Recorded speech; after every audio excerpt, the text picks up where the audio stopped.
Welcome guys to another video, and as you can see I've got a smile on my face, which only means one thing: it's got to been another Arsenal win.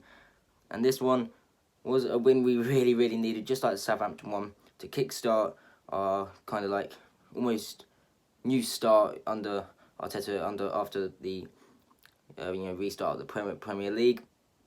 And yeah, we started obviously badly against Man City and Brighton, 2 losses, but now 2 wins on the bounce and a brilliant victory over Sheffield United at Bramall Lane in the FA Cup quarter-final, in which Dani Ceballos, on loan from Real Madrid, came off the bench to score a 90th-minute winner.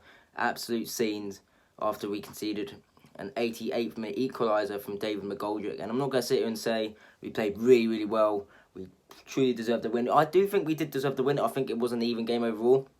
It was an interesting game.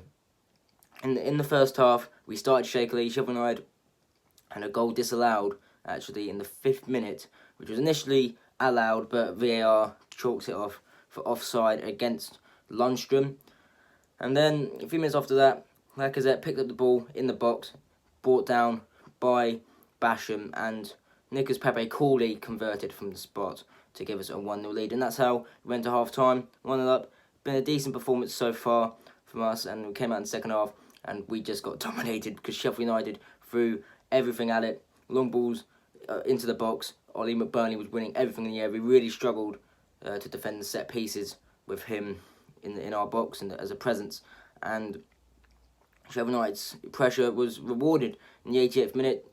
A catastrophe at the back from Sia Kolasinac. I don't know why we're playing left centre back and not left wing. I thought we definitely should have switched Tierney and Kolasinac around. Tierney's definitely more suited to that role, and Kolasinac, it showed. I thought he had a poor game, and it was shown in that era where the ball came into the box, he booted it straight at Mustafi and it bounced straight into the path of McGoldrick to smash home Sheffield United equalised in the 80th minute. And at that point, it's looking like it's going to go to extra time until Dani Ceballos popped up with a last-minute winner past Dean Henderson, which, to be honest, he probably should have saved to send us through to Wembley for a record 30th time. And I'm going to do a video. What I'm gonna do is that I'm recording this literally about 10 minutes after the game's ended, like I did against Southampton. But I'm gonna at the end of this video, I'm gonna do a short clip reacting to the draw, because the draw for the FA Cup semi-final is happening later during the Newcastle Man City game. Hopefully Newcastle can get a win in that one, which would be really good. But let's move on to my player rating, starting off with Emi Martinez in goal again, following the injury to Burnley against Brighton. Another decent performance from him. Not as good as the one against Southampton. He didn't really have much to do, but he did, because most of Sheffield United's chances were either shots which went wide, which didn't really trouble the goalkeeper. But he did make 1 or 2 decent saves. I'm going to give Emi Martinez a 6 because his distribution wasn't great, but it was okay from Emi Martinez. We won the game, so he wasn't a fault for the Sheffield United goal. So I'm going to give Martinez a 6. Starting off then, at centre-back with Squadron Mustafi, a really decent performance from him, to be fair. Very solid. Got everything out. Brilliant. I'm going to give Mustafi a 7. David Luiz had to come off injured around the 60th minute, so I'm just going to give him a 6, because I actually thought he was pretty decent before he came off, which is good to see from him. And then Kolasinac as well finished off the centre-backs for how we started, and like I said, he had a poor game. It's not his role. Tierney should be playing there, in my opinion. But yeah, Kolasinac, a 3 for him. Moving on to Ainsley Maitland-Niles, starting in right wing back over Bellerin, who had a poor game against Southampton and Brighton. And yeah, it was a really decent performance from Maitland-Niles. Fully justified Mikel Arteta's decision to put him in. I'm going to give Maitland-Niles a 7. Did really well going forward and defensively as well. Really good from Ainsley. Moving on to left wing back and Kieran Tierney, who was my man of the match. Brilliant performance again from Kieran, going forward and going defensively.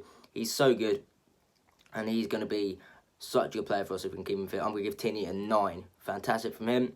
Moving to the midfield now, we're starting off with Granit Xhaka. And again, we've played 2 games with Granit Xhaka where he's played the full game, won both of them. Good performance from Xhaka again. Not brilliant, but did his job, did it well. I'm going to give Xhaka a 6. Not bad, but not brilliant.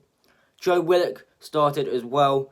And again, I thought Joe Willock was pretty good. He did 1 really good pass in the first half, and he just needs to learn to be a bit more creative, like what Ozil does really well, find that killer pass. But I think Joe Willock's going to be a good player. He had a very decent performance, so I'm going to give Joe Willock 7. To the front 3 now. We're going to start with Nicolas Pepe again, along with Tierney.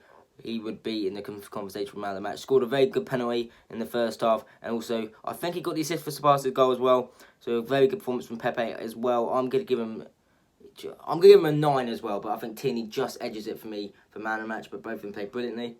On the opposite side, Bukayo Saka, another good performance from him again. This man can do no wrong. What a player we've got on our hands. We need to keep him. 7th, Bukayo Saka. And finally, to end it off with the starting 11, we're going to go with Lacazette, who led the line and captained the side as Aubameyang was rested on the bench. And Lacazette really needed a goal in this game, which he didn't get, unfortunately. But I thought his overall hold-up and link-up play was very decent. Did what Lacazette does best. And he did need a goal. So it wasn't brilliant from Lacazette, but he did his job. Did it okay. I'm going to give him a 6. Moving on to the subs.